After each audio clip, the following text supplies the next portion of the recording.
The Drums of the Fore and Aft by Rudyard Kipling. In the army list, they still stand as the Fore and Fit Princess Hohenzollern Sigmaringen, Ospatz Murther Tidfulshire own Royal Loyal Light Infantry Regimental District, 329A, but the army through all its barracks and canteens knows them now as the Fore and Aft. They may in time do something that shall make their new title honorable. But at present they are bitterly ashamed, and the man who calls them Fore and Aft does so at the risk of the head which is on his shoulders.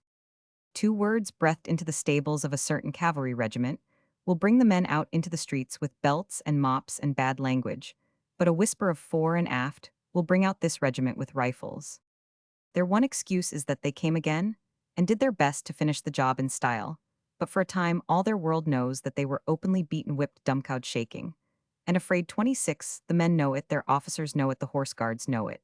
And when the next war comes, the enemy will know it also. There are 2 or 3 regiments of the line that have a black mark against their names, which they will then wipe out, and it will be excessively inconvenient for the troops upon whom they do their wiping. The courage of the British soldier is officially supposed to be above proof, and as a general rule, it is, so the exceptions are decently shoveled out of sight, only to be referred to in the freshest of unguarded talk that occasionally swamps a mestable at midnight. Then one hears strange and horrible stories of men not following their officers, of orders being given by those who had no right to give them, and of disgrace that, but for the standing luck of the British Army, might have ended in brilliant disaster. These are unpleasant stories to listen to, and the messes tell them under their breath sitting by the big wood fires, and the young officer bows his head and thinks to himself, please God his men shall never behave unhandily. The British soldier is not altogether to be blamed for occasional lapses, but this verdict he should not know a moderately intelligent general will waste 6 months in mastering the craft of the particular war that he may be waging. A colonel may utterly misunderstand the capacity of his regiment for 327 months after it has taken the field, and even a company commander may err and be deceived as to the temper and temperament of his own handful, wherefore the soldier, and the soldier of today more particularly, should not be blamed for falling back. He should be shot or hanged afterwards to encourage the others, but he should not be vilified in newspapers, for that is want of tact and waste of space. He has, let us say, been in the service of the Empress for perhaps 4 years, he will leave in another 2 years. He has no inherited morals, and 4 years are not sufficient to drive toughness into his fiber, or to teach him how holy a thing is his regiment. He wants to drink. He wants to enjoy himself in India. He wants to save money, and he does not in the least like getting hurt.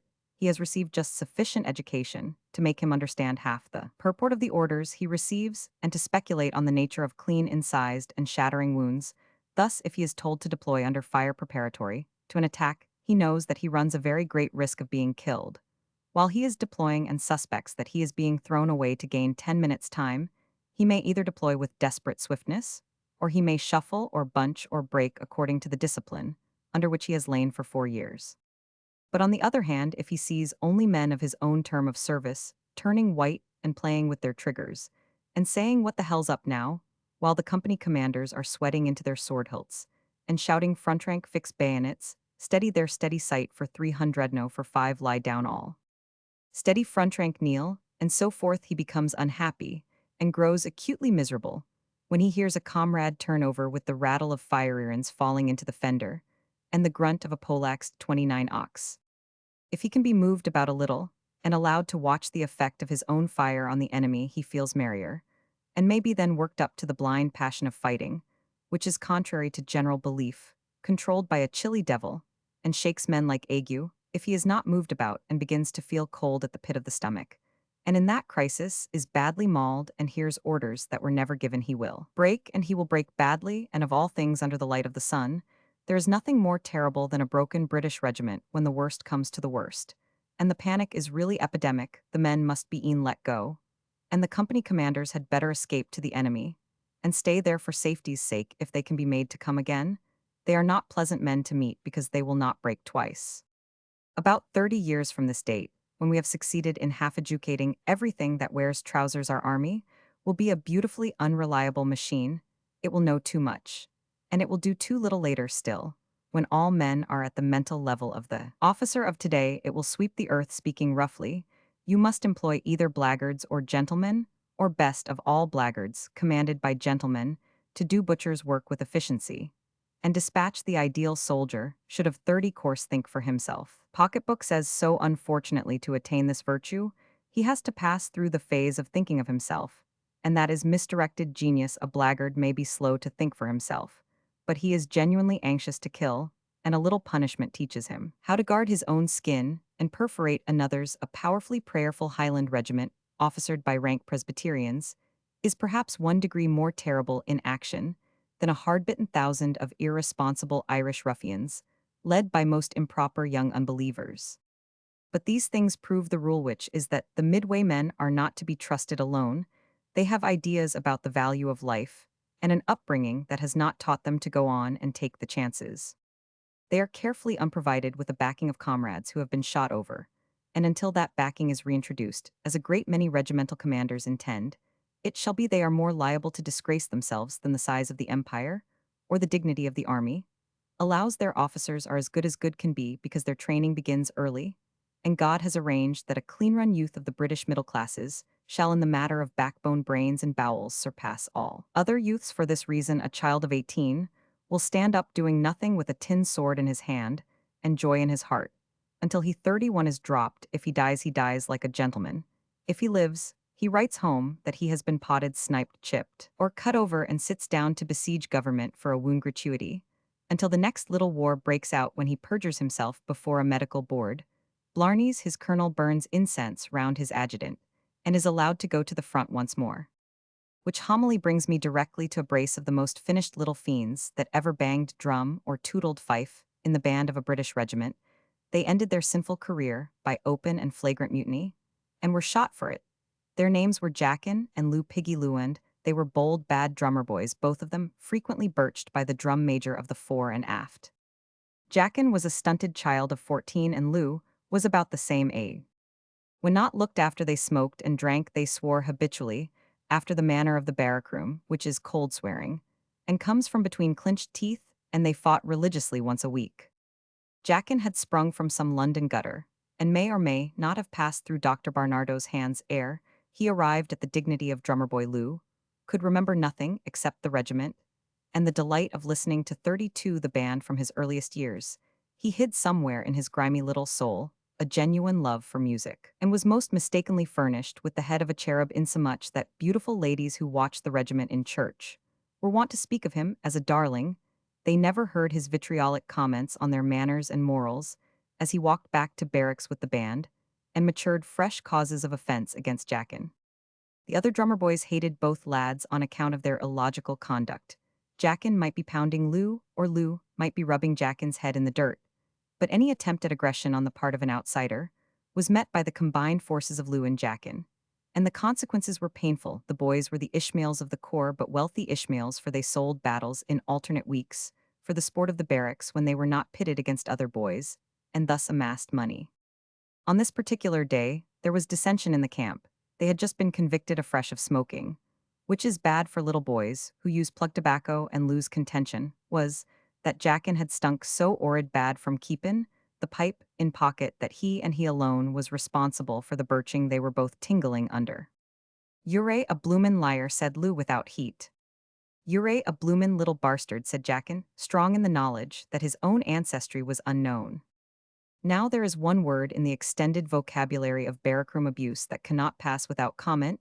You may call a man a thief, and risk nothing. You may even call him a coward, without finding more than a boot whiz past your ear. But you must not call a man a bastard, unless you are prepared to prove it on his front teeth. "You might ha' kept that, till I wasn't so sore," said Lou, sorrowfully, dodging round Jackin's guard. "It'll make you sorer," said Jackin genially, and got home on Lou's alabaster forehead. All would have gone well, and this story, as the books say, would never have been written, had not his evil fate prompted the bazaar sergeant's son, a long employless man of 25, to put in an appearance after the first round. He was eternally in need of money, and knew that the boys had silver.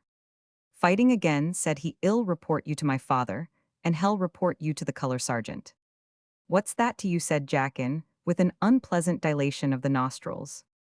"What the hell do you know about what we've done?" asked Lou the Seraph. "You errant in the army, you lousy cadging civilian."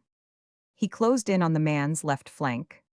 "Just cause you find two gentlemen settlin' their differences with their fists, you stick in your ugly nose, where you errant wanted run to your arfcast slut of a mayor? Well, give you what for, said Jackin. The man attempted reprisals by knocking the boys' heads together. The scheme would have succeeded, had not Jackin punched him vehemently in the stomach, or had Lou refrained from kicking his shins. They fought together bleeding and breathless for half an hour, and after heavy punishment, triumphantly pulled down their opponent as terriers pull down a jackal. Now gasped Jackin, ill, give you what for? He proceeded to pound the man's features, while Lou stamped on the outlying portions of his anatomy. Chivalry is not a strong point in the composition of the average drummer boy. He fights as do his betters to make his mark. Ghastly was the ruin that escaped, and awful was the wrath of the bazaar sergeant. Awful, too, was the scene in orderly room, when the two reprobates 35 appeared to answer the charge of half-murdering a civilian. The bazaar sergeant thirsted for a criminal action, and his son lied. The boys stood to attention, while the black clouds of evidence accumulated. Hey, what are you going to argue with me? Said the colonel P35 to List. You little devils are more trouble than the rest of the regiment put together, said the colonel angrily. One might as well admonish Thistledown, and I can't well put you in cells or under stoppages. You must be birched again. Beg why pardon, sir, can't we say nothin' in our own defense, sir? Shrilled Jackin. Hey, what are you going to argue with me? Said the colonel. No, sir, said Lou, but if a man come to you, sir, and said he was going to report you, sir, for avaying a bit of a turn-up with a friend, sir, and wanted to get money out you, sir. The orderly room exploded in a roar of laughter. Well, said the colonel, that was what that measly jarnwar there did, sir, and Ed done it, sir. If we 'adn't prevented Roman 999, we didn't it I am much, sir. 'E 'adn't no manner o' right to interfere with us, sir. I don't mind bane birched by the drum major, sir, nor yet reported by any corporal. But I don't think it's fair, sir, for a civilian to come and talk over a man in the army. What sort of characters have these boys? He asked of the regimental sergeant major. According to the bandmaster, sir, returned that revered official, only soul in the regiment, whom the boys fear at thee, do everything but lie, sir. Is it like we'd go for that man for fun, sir, said Lou, pointing to the plaintiff. Oh, admonished, said the colonel testily. And when the boys had gone, he read the bazaar sergeant's son a lecture on the sin of unprofitable meddling, and gave orders that the bandmaster should keep the drums in better discipline. If either of you comes to practice again, with so much as a scratch on your two ugly little faces, thundered the bandmaster, ill, tell the drum major to take the skin off your backs. Understand that, you young devils. Then he repented of his speech for just the length of time that Lou, looking like a seraph in red worsted embellishments, took the place of one of the trumpets in Hospitaland, rendered the echo of a battle piece. Lou certainly was a musician, and had often in his more exalted moments expressed a yearning to master every instrument of the band. There's nothing to prevent your becoming a 37 bandmaster, Lou, said the bandmaster, who had composed waltzes of his own, and worked day and night in the interests of the band. What did he say? Demanded Jackin after practice. Said I might be a bloomin' bandmaster, and be asked in to ave a glass o' sherry wine on mess nights. Ho said you might be a bloomin' non-combatant. Did 'e? That's just about what 'e would say. When I've put in my boys' service, it's a bloomin' shame. That doesn't count for pension'll take on as a privet. Then I'll be a lance in a year knowin' what I know about the ins and outs o' things. In 3 years I'll be a bloomin' sergeant. I want marry then, not I ill old on, and learn the orf'cer's ways and apply for exchange into a regiment that doesn't know all about me. Then I'll be a bloomin' orf'cer. Then I'll ask you to ave a glass o' sherry wine, mister. Lou, and y'all bloomin' well ave to stay in the hanteroom while the mess sergeant brings it to your dirty ends. S'pose I'm going to be a bandmaster, not I quite ill be a orf'cer too. There's nothin' like talkin' to a thing and stickin' to it. The schoolmaster says the regiment don't go 'ome for another 7 years. I'll be a lance then, or near to. But neither love nor virtue would have held Lou long in the paths of propriety, had not the rumor gone abroad that the regiment was to be sent on active service, to take part in a war, which for the sake of brevity we will call the War of the Lost Tribes.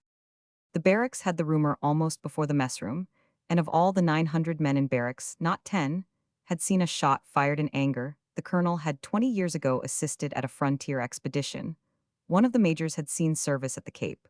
A confirmed deserter in E Company had helped to clear streets in Ireland, but that was all the regiment had been put by for many years. The overwhelming mass of its rank and file had from 3 to 4 years' service, the non-commissioned officers were under 39 years old, and men and sergeants alike had forgot to speak of the stories written in brief upon the new colors that had been formally blessed by an archbishop in England, ere the regiment came away. They wanted to go to the front, they were enthusiastically anxious to go, but they had no knowledge of what war meant, and there was none to tell them. They were an educated regiment. The percentage of school certificates in their ranks was high, and most of the men could do more than read and write. They had been recruited in loyal observance of the territorial idea, but they themselves had no notion of that idea. They were made up of drafts from an overpopulated manufacturing district.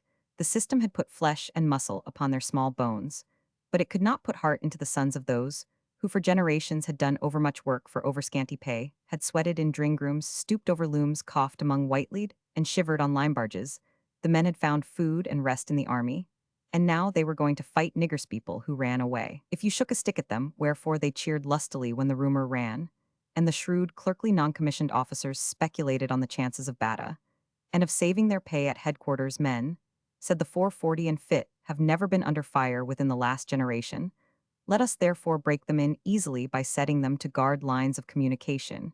And this would have been done but for the fact that British regiments were badly wanted at the front, and there were doubtful native regiments that could fill the minor duties. Brigade M, with two strong regiments, said headquarters. They may be knocked about a bit, though they'll learn their business before they come through. Nothing like a night alarm and a little cutting up of stragglers to make a regiment smart in the field. Wait till they've had half a dozen sentries' throats cut. The colonel wrote with delight that the temper of his men was excellent, that the regiment was all that could be wished, and as sound as a bell. The majors smiled with a sober joy, and the subalterns waltzed in pairs down the messroom after dinner, and nearly shot themselves at revolver practice. But there was consternation in the hearts of Jackin and Lou. What was to be done with the drums? Would the band go to the front? How many of the drums would accompany the regiment? They took counsel together, sitting in a tree and smoking. It's more than a bloomin' toss-up, they'll leave us baned at the depot, with the women yowl like that, said Jackin sarcastically. Wish I was a bloomin' bugler, said Jackin sadly. They'll take Tom Kid along that I can plaster a wall with, and like as not they want take us. Then let's go and make Tom Kid so bloomin' sick he can't bugle no more, you old is, and's an ill kick him, said Lou, wriggling on the branch. That ain't no good neither. We ain't the sort o' characters to presume on our reputations. They're bad. If they leave the band at the depot, we don't go, and no error there. If they take the band, we may get cast for medical unfitness. Are you medical fit, piggy, said Jackin, digging Lou in the ribs with force. You, said Lou with an oath. The doctor says your eart's weak through smockin'. On an empty stomach, throw a chest and ill try yer. Jackin threw out his chest, which Lou smote with all his might. Jackin turned very pale, gasped, crowed, screwed up his eyes, and said, that's all right. Y'all do, said Lou. I've eared o' men dyin' when you had fair on the breastbone. Don't bring us no nearer goin', though, said Jackin. Do you know where we're ordered? Any loot? Asked the abandoned Jackin. Not a bloomin' honor, they say, unless you dig up the ground and see what the niggers Ave Roman 499. They're a poor lot. Jackin stood upright on the branch and gazed across the plain. Lou, said he, there's the colonel coming. Colonel's a good old beggar. Let's go and talk to Roman 999. Lou nearly fell out of the tree at the audacity of the suggestion. Like Jackin, he feared not God, neither regarded he man, but there are limits even to the audacity of drummer boy, and to speak to a colonel was. But Jackin had slid down the trunk and doubled in the direction of the colonel. That officer was walking wrapped in thought, and visions of a Roman 100 B's, even a Roman 100B, for had he not at command one of the best regiments of the line of Fore and fit, and he was aware of two small boys charging down upon him. Once before it had been solemnly reported to him that the drums were in a state of mutiny. Jackin and Lou being the ringleaders, this looked like an organized conspiracy. The colonel was in a genial mood. The boys appeared very forlorn and unprotected on the desolate plain, and one of them was handsome. Well, said the colonel, recognizing them, are you going to pull me down in the open? I am sure I never interfere with you, even though, sniffed suspiciously, you have been smoking. It was time to strike. While the iron was hot, their hearts beat tumultuously. Beg why pardon, sir, began Jackin. The reg'ment's ordered on active service, sir. So I believe, said the colonel courteously. Is the band goin', sir? Said both together. Then without pause, we're goin', sir, ain't we? You, said the colonel, stepping back the more fully to take in the two small figures. you'd die in the first march. No, we wouldn't, sir. We can march with the regiment, anywhere sprayed, and anywhere else, said Jackin. If Tom Kid goes, I'll shut up like a clasp knife, said Lou Tom, as Vericlow's veins in both his legs, sir. Very how much? Vericlow's veins, sir, that's why they swells 44, after long prayed, sir, if he can go, we can go, sir. Again the colonel looked at them long and intently. Yes, the band is going, he said as gravely, as though he had been addressing a brother officer. Have you any parents, either of you two? No, sir, rejoicingly from Lou and Jackin. We're both orphans, sir. There's no one to be considered of on our account, sir. You poor little sprats, and you want to go up to the front with the regiment, do you? Why? I've wore the Queen's uniform for 2 years, said Jackin. It's very 'ard, sir, that a man don't get no recompense for doin' of his duty, sir. Onnen, if I don't go, sir, interrupted Lou the bandmaster, he says I'll catch, and make a blue a blessed musician o' me, sir. Before I've seen any service, sir. The colonel made no answer for a long time, then he said quietly, if you're a passed by the doctor, I dare say, you can go. I shouldn't smoke if I were you. The boys saluted and disappeared. The colonel walked home and told the story to his wife, who nearly cried over it. The colonel was well pleased. If that was the temper of the children, what would not the men do? None the less there was a battle royal in the barrack room, for the boys were consumed with envy and hate, and neither Jackin nor Lou behaved in conciliatory wise. I am goin' out to say adieu to my girl, said Lou to cap the climax. Don't none o' you touch my kit, because it's wanted for active service. Me bane, specially invited to go by the colonel.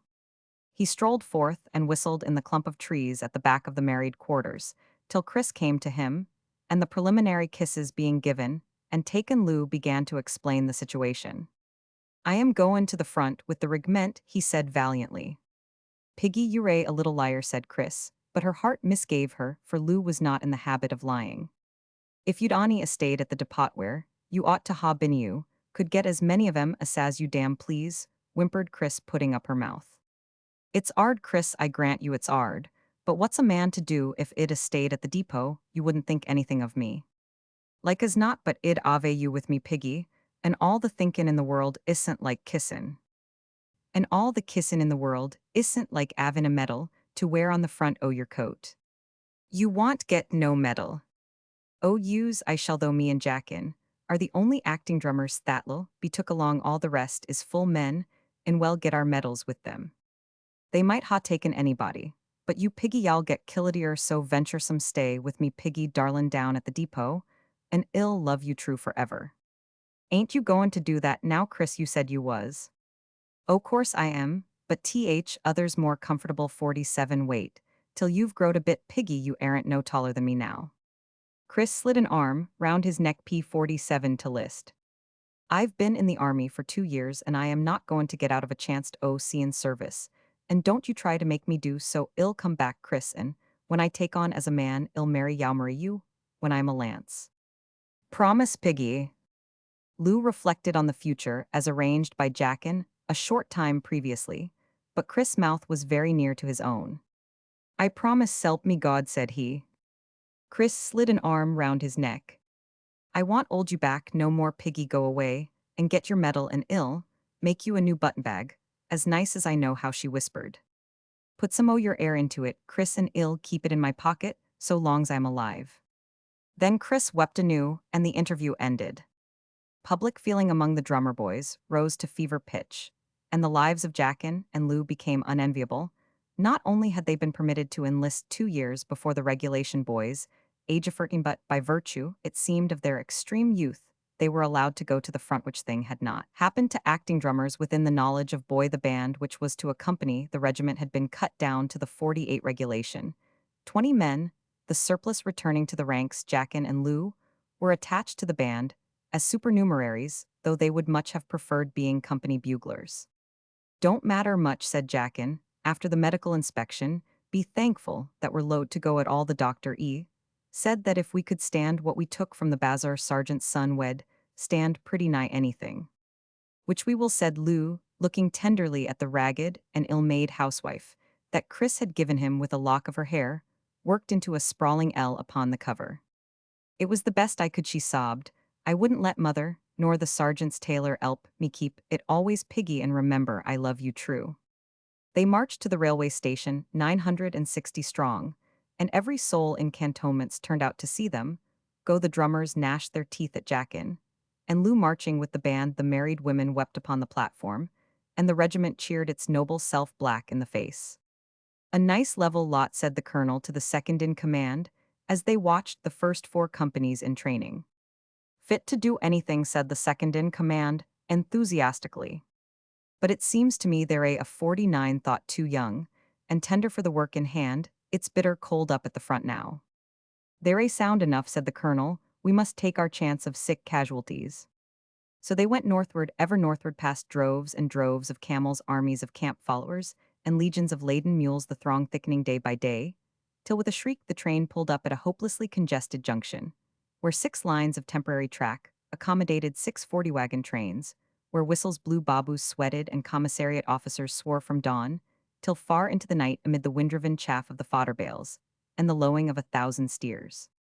Hurry up, you're badly wanted at the front, was the message that greeted the fore and aft, and the occupants of the Red Cross carriages told the same tale.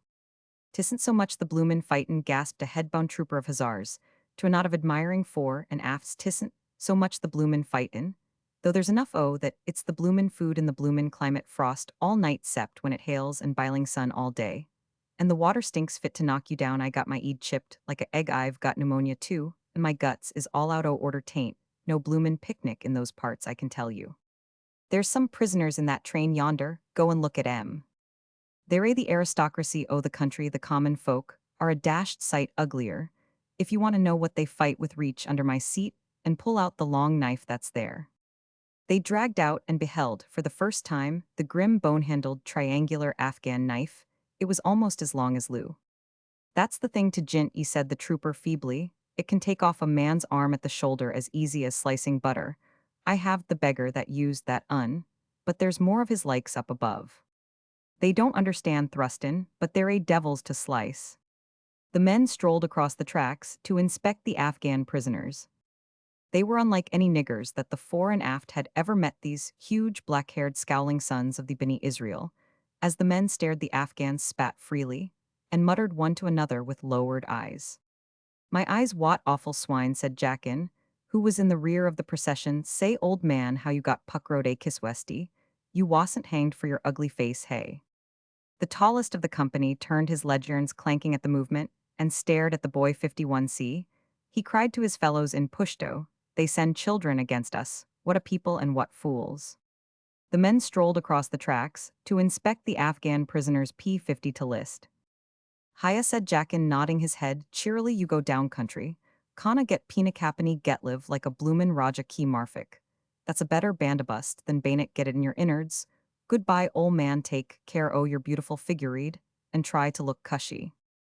The men laughed and fell in for their first march, when they began to realize that a soldier's life was not all beer and skittles. They were much impressed with the size and bestial ferocity of the niggers, whom they had now learned to call Pathans, and more with the exceeding discomfort of their own surroundings. 20 old soldiers in the corps would have taught them how to make themselves moderately snug at night, but they had no old soldiers. And as the troops on the line of march said they lived like pigs, they learned the heartbreaking cussedness of camp kitchens and camels, and the depravity of an EP tent and a wither-wrung mule. They studied animalcule in water, and developed a few cases of dysentery in their study. At the end of their third march, they were disagreeably surprised by the arrival in their camp of a hammered iron slug, which fired from a steady rest at 700 yards, flicked out the brains of a 52 private seated by the fire. This robbed them of their peace for a night, and was the beginning of a long-range fire carefully calculated to that end. In the daytime, they saw nothing except an unpleasant puff of smoke from a crag above the line of march. At night, there were distant spurts of flame and occasional casualties, which set the whole camp blazing into the gloom, and occasionally into opposite tents. Then they swore vehemently, and vowed that this was magnificent but not war. Indeed, it was not. The regiment could not halt for reprisals against the sharpshooters of the countryside. Its duty was to go forward and make connection with the Scotch and Gurkha troops, with which it was brigaded. The Afghans knew this, and knew too, after their first tentative shots, that they were dealing with a raw regiment. Thereafter they devoted themselves to the task of keeping the fore and aft on the strain, not for anything would they have taken equal liberties with a seasoned corpse with the wicked little Gurkhas, whose delight it was to lie out in the open on a dark night and stalk their stalkers with the terrible big men dressed in women's clothes, who could be heard praying to their god in the night watches, and whose peace of mind no amount of sniping could shake her with those vile Sikhs who marched so ostentatiously unprepared, and who dealt out such grim reward to 53 those who tried to profit by that unpreparedness. This white regiment was different, quite different. It slept like a hog, and like a hog charged in every direction. When it was roused, its sentries walked with a footfall that could be heard for a quarter of a mile, would fire at anything that movedevan a driven donkey, and when they had once fired could be scientifically rushed and laid out a horror, and an offense against the morning sun. Then there were camp followers who straggled, and could be cut up without fear. Their shrieks would disturb the white boys, and the loss of their services would inconvenience them sorely.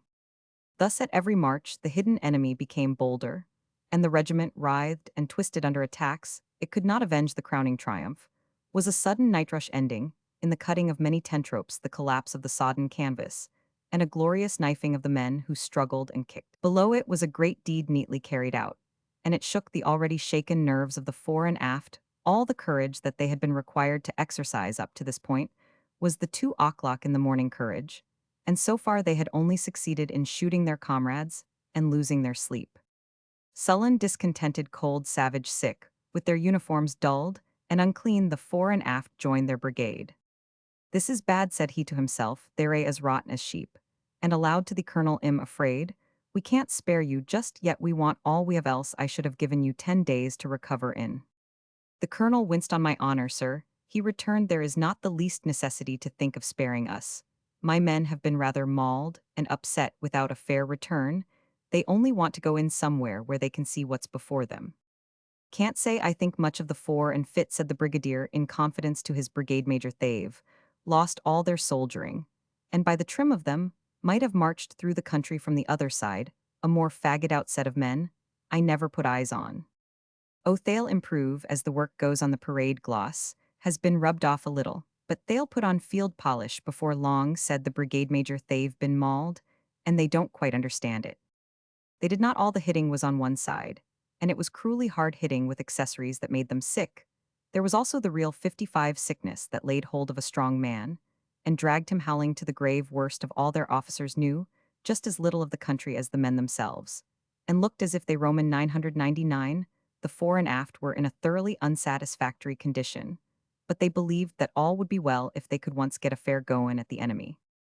Potshots up and down the valleys were unsatisfactory, and the bayonet never seemed to get a chance. Perhaps it was as well, for a long-limbed Afghan with a knife had a reach of 8 feet and could carry a way lead that would disable 3 Englishmen. The fore and fit would like some rifle practice at the enemy. All 700 rifles blazing together, that wish showed the mood of the men.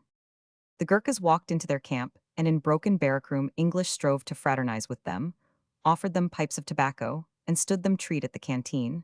But the fore and aft, not knowing much of the nature of the Gurkhas, treated them as they would treat any other niggers.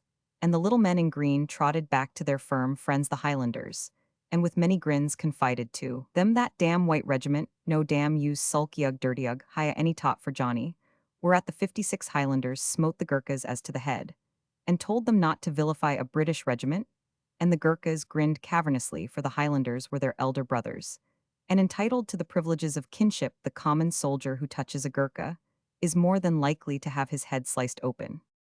3 days later the brigadier arranged a battle, according to the rules of war, and the peculiarity of the Afghan temperament. The enemy were massing in inconvenient strength among the hills, and the moving of many green standards warned him that the tribes were up in aid of the Afghan regular troops. A squadron and a half of Bengal lancers represented the available cavalry, and 2 screw guns borrowed from a column 30 miles away the artillery at the general's disposal. "If they stand as I've a very strong notion that they will, I fancy, we shall see an infantry fight that will be worth watching," said the brigadier. "Well, do it in style. Each regiment shall be played into action by its band, and well hold the cavalry in reserve." "For all the reserve?" somebody asked. "For all the reserve, because we're going to crumple them up," said the brigadier, who was an extraordinary brigadier, and did not believe in the value of a reserve, when dealing with Asiatics. 57 indeed, when you come to think of it, had the British Army consistently waited for reserves in all its little affairs, the boundaries of our empire would have stopped at Brighton Beach. That battle was to be a glorious battle. The three regiments debouching from three separate gorges, after duly crowning, the heights above were to converge from the center left, and right upon what we will call the Afghan army, then stationed towards the lower extremity of a flat-bottomed valley. Thus it will be seen that three sides of the valley practically belonged to the English, while the fourth was strictly Afghan property. In the event of defeat, the Afghans had the rocky hills to fly to where the fire from the guerrilla tribes in aid would cover their retreat. In the event of victory, these same tribes would rush down and lend their weight to the rout of the British. The screw guns were to shell the head of each Afghan rush that was made in close formation, and the cavalry held in reserve in the right valley were to gently stimulate the breakup, which would follow on the combined attack. The brigadier, sitting upon a rock overlooking the valley, would watch the battle unrolled at his feet. The fore and aft would debouch from the central gorge, the Gurkhas from the left and the 58 Highlanders from the right, for the reason that the left flank of the enemy seemed as though it required the most hammering. It was not every day that an Afghan force would take ground in the open, and the brigadier was resolved to make the most of it. "If we only had a few more men," he said plaintively, "we could surround the creatures and crumple them up thoroughly. As it is, I am afraid, we can only cut them up as they run. It's a great pity." The fore and aft had enjoyed unbroken peace for 5 days, and were beginning, in spite of dysentery, to recover their nerve. But they were not happy, for they did not know the work in hand, and had they known, would not have known how to do it throughout those 5 days, in which old soldiers might have taught them the craft of the game. They discussed together their misadventures in the past, though. Such an one was alive at dawn, and dead ere the dusk, and with what shrieks and struggles, such another had given up his soul under the Afghan knife. Death was a new and horrible thing to the sons of mechanics, who were used to die decently of zymotic disease, and their careful conservation in barracks had done nothing to make them look upon it with less dread. Very early in the dawn, the bugles began to blow 59, and the fore and aft, filled with a misguided enthusiasm, turned out without waiting for a cup of coffee and a biscuit, and were rewarded by being kept under arms in the cold, while the other regiments leisurely prepared for the fray. All the world knows that it is ill taking the breeks off a Highlander. It is much iller to try to make him stir, unless he is convinced of the necessity for haste. The fore and aft waited, leaning upon their rifles, and listening to the protests of their empty stomachs. The colonel did his best to remedy the default of lining, as soon as it was borne in upon him that the affair would not begin at once. And so well did he succeed that the coffee was just ready when the men moved off their band leading. Even then there had been a mistake in time, and the fore and aft came out into the valley 10 minutes before the proper hour. Their band wheeled to the right after reaching the open, and retired behind a little rocky knoll, still playing, while the regiment went past.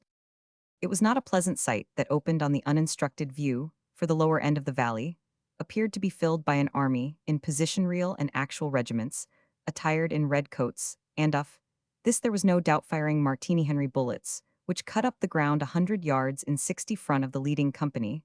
Over that pockmarked ground the regiment had to pass, and it opened the ball with a general and profound courtesy to the piping pickets, ducking in perfect time, as though it had been brazed on a rod. Being half capable of thinking for itself, it fired a volley by the simple process of pitching its rifle into its shoulder and pulling the trigger. The bullets may have accounted for some of the watchers on the hillside, but they certainly did not affect the mass of enemy in front, while the noise of the rifles drowned any orders that might have been given. "Good God," said the brigadier, sitting on the rock high above all. "That regiment has spoilt the whole show. Hurry up the others, and let the screw guns get off." But the screw guns, in working round the heights, had stumbled upon a wasp's nest of a small mud fort, which they incontinently shelled at 800 yards, to the huge discomfort of the occupants, who were unaccustomed to weapons of such devilish precision. The fore and aft continued to go forward, but with shortened stride. Where were the other regiments, and why did these niggers use martinis? They took open order, instinctively lying down and firing at random, rushing a few paces forward, and lying down again, according to the regulations. 61 once in this formation, each man felt himself desperately alone, and edged in towards his fellow for comfort's sake. Then the crack of his neighbor's rifle at his ear led him to fire as rapidly as he could again, for the sake of the comfort of the noise. The reward was not long delayed. 5 volleys plunged the files in banked smoke, impenetrable to the eye, and the bullets began to take ground 20 or 30 yards in front of the firers, as the weight of the bayonet dragged down, and to the right arms wearied with holding the kick of the leaping martini. The company commanders peered helplessly through the smoke, the more nervous mechanically trying to fan it away with their helmets. High and to the left bawled a captain, till he was hoarse no good. Cease firing and let it drift away a bit. 3 and 4 times the bugles shrieked the order, and when it was obeyed the fore and aft looked that their foe should be lying before them in mown swaths of men. A light wind drove the smoke to leeward, and showed the enemy still in position, and apparently unaffected. 1/4 ton of lead had been buried a furlong in front of them, as the ragged earth attested. That was not demoralizing to the Afghans, who have not European nerves. They were waiting for 62 the mad riot to die down, and were firing quietly into the heart of the smoke. A private of the fore and aft spun up his company, shrieking with agony. Another was kicking the earth and gasping, and a third, ripped through the lower intestines by a jagged bullet, was calling aloud on his comrades to put him out of his pain. These were the casualties, and they were not soothing to hear or see. The smoke cleared to a dull haze. Then the foe began to shout with a great shouting, and a mass of black mass detached itself from the main body, and rolled over the ground at horrid speed. It was composed of perhaps 300 men, who would shout and fire and slash if the rush of their 50 comrades who were determined to die. Carried home, the 50 were Ghazis half-maddened with drugs, and wholly mad with religious fanaticism. When they rushed, the British fire ceased, and in the lull the order was given to close ranks and meet them with the bayonet.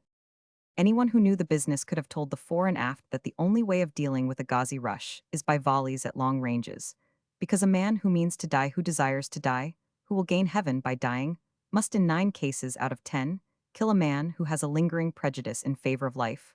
Where they should have closed and gone forward, the fore and aft opened out, and 63 skirmished, and where they should have opened out and fired, they closed and waited. A man dragged from his blankets half awake and unfed is never in a pleasant frame of mind, nor does his happiness increase when he watches the whites of the eyes of 300 6-foot fiends, upon whose beards the foam is lying, upon whose tongues is a roar of wrath, and in whose hands are yard-long knives. The fore and aft heard the Gurkha bugles bringing that regiment forward at the double, while the neighing of the Highland pipes came from the left. They strove to stay where they were, though the bayonets wavered down the line like the oars of a ragged boat. Then they felt body to body the amazing physical strength of their foes. A shriek of pain ended the rush, and the knives fell amid scenes, not to be told. The men clubbed together, and smote blindly as often as not at their own fellows, their front crumpled like paper. And the 50 Ghazis passed on their backers, now drunk with success, fighting as madly as they. Then the rear ranks were bidden to close up, and the subalterns dashed into the stulone, for the rear rank had heard the clamor in front, the yells and the howls of pain, and had seen the dark stale blood that makes afraid they were not going to stay. It was the rushing of the camps over again. 64. Let their officers go to hell. If they chose, they would get away from the knives. Come on, shrieked the subalterns, and their men cursing them drew back, each closing into his neighbor and wheeling round. Charteris and Devlin, subalterns of the last company, faced their death alone, in the belief that their men would follow. You've killed me, you cowards, sobbed Devlin, and dropped cut from the shoulder strap to the center of the chest. And a fresh detachment of his men, retreating, always retreating, trampled him underfoot as they made for the pass whence they had emerged. The Gurkhas were pouring through the left gorge, and over the heights at the double to the invitation of their regimental quickstep. The black rocks were crowned with dark green spiders, as the bugles gave tongue jubilantly. The Gurkha rear companies tripped and blundered over loose stones. The frontfalls halted for a 65 moment to take stock of the valley, and to settle stray bootlaces. Then a happy little sigh of contentment soughed down the ranks, and it was as though the land smiled, for behold, there below was the enemy, and it was to meet them that the Gurkhas had doubled so hastily. There was much enemy, there would be amusement. The little men hitched their kukris well to hand, and gaped expectantly at their officers, as terriers grin ere the stone is cast for them to fetch. The Gurkhas' ground sloped downward to the valley, and they enjoyed a fair view of the proceedings. They sat upon the boulders to watch, for their officers were not going to waste their wind in assisting to repulse a Ghazi rush more than half a mile away. Let the white men look to their own front. Hi, ye, said the subadar major, who was sweating profusely. Damn fools, yonder stand close order. This is no time for close order, it is the time for volleys. Horrified, amused, and indignant, the Gurkhas beheld the retirement of the fore and aft with a running chorus of oaths and commentaries. They run the white men, run Colonel Sahib. May we also do a little running, murmured Runbir, Thapa the senior Jemadar. But the colonel would have none of it, let the beggars be cut up a little, said. He 66 wrathfully serves right they'll be prodded into facing round in a minute. He looked through his field glasses and caught the glint of an officer's sword. Beating with the flat-damned conscripts, how the Ghazis are walking into them, said he. The fore and aft heading back bore with them, their officers. The narrowness of the pass forced the mob into solid formation, and the rear rank delivered some sort of a wavering volley. The Ghazis drew off, for they did not know what reserves the gorge might hide. Moreover, it was never wise to chase white men too far. They returned, as wolves returned to cover, satisfied with the slaughter that they had done, and only stopping to slash at the wounded on the ground. A quarter of a mile had the fore and aft retreated, and now jammed in the pass was quivering with pain, shaken, and demoralized with fear, while the officers, maddened beyond control, smote the men with the hilts and the flats of their swords. Get back, you cowards, you women, right about face, column of companies, form you hounds, shouted the colonel, and the subalterns swore aloud. But the regiment wanted to go anywhere out of the range of those merciless knives. It swayed to and fro irresolutely with shouts and outcries, while from the right the 67 Gurkhas dropped volley after volley of cripple-stopper Snider bullets at long range into the mob of the Ghazis, returning to their own troops. The fore and aft band, though protected from direct fire by the rocky knoll under which it had sat down, fled at the first rush. Jackin and Lou would have fled also, but their short legs left them 50 yards in the rear. And by the time the band had mixed with the regiment, they were painfully aware that they would have to close in alone and unsupported. Get back to that rock, gasped Jackin, they won't see us there. And they returned to the scattered instruments of the band, their hearts nearly bursting their ribs. Here's a nice show for us, said Jackin, throwing himself full length on the ground. A bloomin' fine show for British infantry. Oh, the devils, they've gone and left us alone here, what'll we do? Lou took possession of a cast-off water bottle, which naturally was full of canteen rum, and drank till he coughed again. Drink, said he, shortly, they'll come back in a minute or two, you see. Jackin drank, but there was no sign of the regiment's return. They could hear a dull clamor from 68, the head of the valley of retreat, and saw the Ghazis slink back, quickening their pace as the Gurkhas fired at them.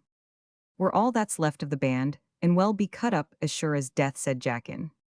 Ill die game, then, said Lou, thickly fumbling with his tiny drummer's sword. The drink was working on his brain as it was on Jackin's. Hold on, I know something better than fightin', said Jackin, stung by the splendor of a sudden thought, due chiefly to rum. Tip our bloomin' cowards yonder the word to come back. The Pathan beggars are well away, come on, Lou. We won't get hurt, take the fife.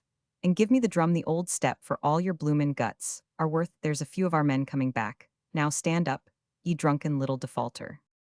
By your right, quick march. He slipped the drum sling over his shoulder, thrust the fife into Lou's hand, and the two boys marched out of the cover of the rock into the open, making a hideous hash of the first bars of the British Grenadiers.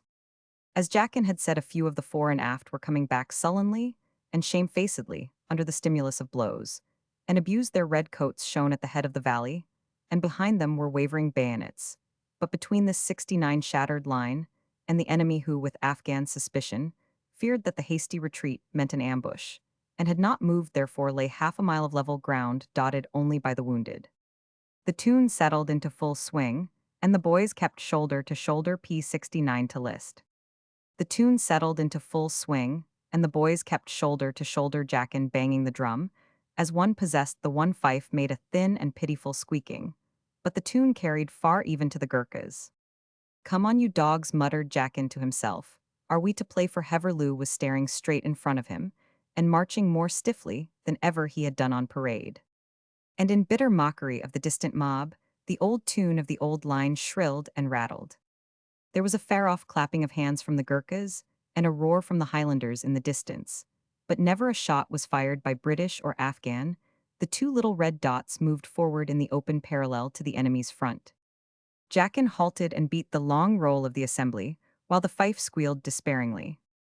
Right about face, hold up, Lou, you're a drunk, said Jackin. They wheeled and marched back. Here they come, said Jackin. Go on, Lou. The fore and aft were pouring out of the valley, what officers had said to men in that time of shame, and humiliation, will never be known, for neither officers nor men speak of it now. "They are coming anew," shouted a priest among the Afghans. "Do not kill the boys, take them alive, and they shall be of our faith." But the first volley had been fired, and Lou dropped on his face. Jackin stood for a minute, spun round, and collapsed, as the fore and aft came forward, the curses of their officers in their ears, and in their hearts the shame of open shame. Half the men had seen the drummers die, and 71 they made no sign, they did not even shout, they doubled out straight across the plain in open order, and they did not fire. "This," said the colonel of Gurkhas softly, "is the real attack, as it should have been delivered. Come on, my children." "Alulululu," squealed the Gurkhas, and came down with a joyful clicking of kukris, those vicious Gurkha knives. On the right there was no rush, the Highlanders cannily commending their souls to God, for it matters as much to a dead man, whether he has been shot in a border scuffle, or at Waterloo, opened out and fired according to their custom, that is to say, without heat, and without intervals, while the screw-guns, having disposed of the impertinent mud fort aforementioned, dropped shell after shell into the clusters round the flickering green standards on the heights. "Charging is an unfortunate necessity," murmured the colour sergeant of the right company of the Highlanders. "It makes the men swear so. But I am thinking that it will come to charge, if these black devils stand much longer. Stuart man, you're firing into the eye of the sun and hell. Not take any harm for government ammunition, a foot lower, and a great deal slower. What are the English doing? They're very quiet there in the centre, running again." But they had no old soldiers in their ranks. The Gurkha's stall at the bazaar was the noisiest, for the men were engaged to a nasty noise, as of beef being cut on the block with the cookery which they preferred to the bayonet, well knowing how the Afghan hates the half-moon blade. As the Afghans wavered, the green standards on the mountain moved down to assist them in a last rally. This was unwise. The lancers, chafing in the right gorge, had thrice dispatched their only subaltern as galloper to report on the progress of affairs. On the third occasion, he returned with a 73 bullet graze on his knee, swearing strange oaths in Hindustani, and saying that all things were ready. So that squadron swung round the right of the Highlanders, with a wicked whistling of wind in the pennons of its lances, and fell upon the remnant, just when, according to all the rules of war, it should have waited for the foe to show more signs of wavering. But it was a dainty charge, deftly delivered, and it ended by the cavalry finding itself at the head of the pass, by which the Afghans intended to retreat, and down the track that the lances had made streamed two companies of the Highlanders, which was never intended by the brigadier. The new development was successful. It detached the enemy from his base, as a sponge is torn from a rock, and left him ringed about with fire in that pitiless plain. And as a sponge is chased round the bathtub by the hand of the bather, so were the Afghans chased, till they broke into little detachments, much more difficult to dispose of than large masses. "See," quoth the brigadier, "everything has come, as I arranged. We've cut their base, and now well bucket 'em to pieces." A direct hammering was all that the brigadier had dared to hope for, considering the size of the force at his disposal. But men who stand or fall by the errors of their opponents may be forgiven. For 74 turning chance into design, the bucketing went forward merrily. The Afghan forces were upon the run of wearied wolves, who snarl and bite over their shoulders. The red lances dipped by twos and threes, and with a shriek up rose the lancebutt like a spar on a stormy sea, as the trooper, cantering forward, cleared his point. The lancers kept between their prey and the steep hills, for all who could were trying to escape from the valley of death. The Highlanders gave the fugitives 200 yards law, and then brought them down, gasping and choking ere they could reach the protection of the boulders above. The Gurkhas followed suit, but the fore and aft were killing on their own account, for they had penned a mass of men between their bayonets and a wall of rock, and the flash of the rifles was lighting the wadded coats. "We cannot hold them, Captain Sahib," panted a residar of lancers. "Let us try the carbine. The lance is good, but it wastes time." They tried the carbine, and still the enemy melted, awayfled up the hills by hundreds, when there were only 20 bullets to stop them on the heights. The screw-guns ceased fearing they had run out of ammunition, and the brigadier groaned, for the musketry fire could not sufficiently smash the retreat long. Before the last volleys were fired, the doolies were out in force, looking for the wounded 75. The battle was over, and but for want of fresh troops, the Afghans would have been wiped off the earth. As it was, they counted their dead by hundreds, and nowhere were the dead thicker than in the track of the fore and aft. But the regiment did not cheer with the Highlanders, nor did they dance uncouth dances with the Gurkhas among the dead. They looked under their brows at the colonel, as they leaned upon their rifles and panted. Get back to camp, you haven't you disgraced yourself enough for one day go and look to the wounded it's all you're a fit for said the colonel yet for the past hour. The fore and aft had been doing all that mortal commander could expect they had lost heavily, because they did not know how to set about their business with proper skill, but they had borne themselves gallantly, and this was their reward. A young and sprightly color sergeant who had begun to imagine himself a hero offered his water bottle to a Highlander, whose tongue was black with thirst I drink with no cowards, answered the youngster huskily, and turning to a Gurkha said, Hiya Johnny drink water got it the Gurkha grinned, and passed his bottle the fore and aft said no word. They went back to camp when the field of strife had been a little mopped up and made presentable 76, and the brigadier who saw himself a knight in 3 months was the only soul who was complimentary to them. The colonel was heartbroken, and the officers were savage and sullen. Well said the brigadier, they are young troops of course, and it was not unnatural that they should retire in disorder for a bit. Oh my only Aunt Maria, murmured a junior staff officer retire, in disorder, it was a bally run. But they came again, as we all know cooed the brigadier the colonel's ashy white face before him, and they behaved as well as could possibly be expected behaved beautifully, indeed. I was watching them, it's not a matter to take to heart colonel, as some German general said of his men they wanted to be shooted over a little, that was all to himself. He said now, they're a blooded I can give em responsible work it's as well that they got what they Roman 999 teach em, more than half a dozen rifle flirtations that Willitaran alone, and bite poor old colonel though. All that afternoon, the heliograph winked and flickered on the hills, striving to tell the good news to a mountain 40 miles away. And in the evening, there arrived dusty, sweating, and sore a misguided correspondent, who had gone out to assist at a trumpery village burning, and who had read off the message from afar cursing his luck the while.